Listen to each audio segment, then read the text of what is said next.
Pour la toute première fois, les Autrichiens portent donc un écolo à la tête de leur pays, Alexander Van der Bellen, qui l'a emporté sur le fil avec 50,3% des voix face au candidat d'extrême droite, Norbert Hofer. Il a annoncé sa défaite sur Facebook. Clément Perrault, vous êtes notre envoyé spécial à Vienne.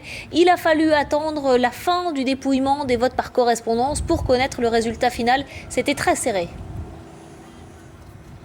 Oui, c'était extrêmement serré. C'est vraiment sur le fil qu'Alexander Van der Bellen l'emporte avec, ce sont les chiffres officiels annoncés à l'instant par le ministère de l'Intérieur, 50,3% des voix. Il gagne avec 31 000 voix de plus que son adversaire. C'est quand même un écart un petit peu plus important que ce à quoi on pouvait s'attendre encore ce matin.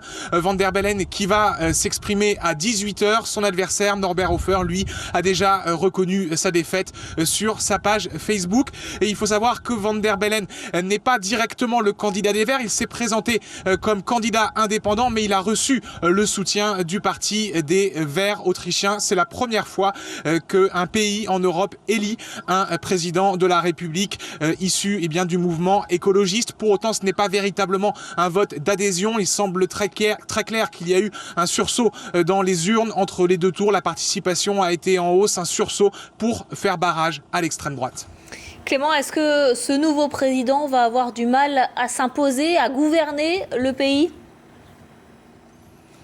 Alors la grande différence entre Alexander Van der Bellen et son adversaire Norbert Hofer, c'est que le nouveau président désormais, lui, ne va pas renverser le gouvernement. Il aura avant tout un rôle honorifique. Il ne va pas se servir de cette prérogative-là du président. Ça signifie qu'il ne va pas y avoir d'élections législatives anticipées en Autriche, comme ça aurait été le cas si Hofer s'était imposé. Ça veut dire donc qu'on va assister ici à une forme de statu quo politique et que les prochaines grandes élections législatives devrait avoir lieu à la date prévue, c'est-à-dire en 2018.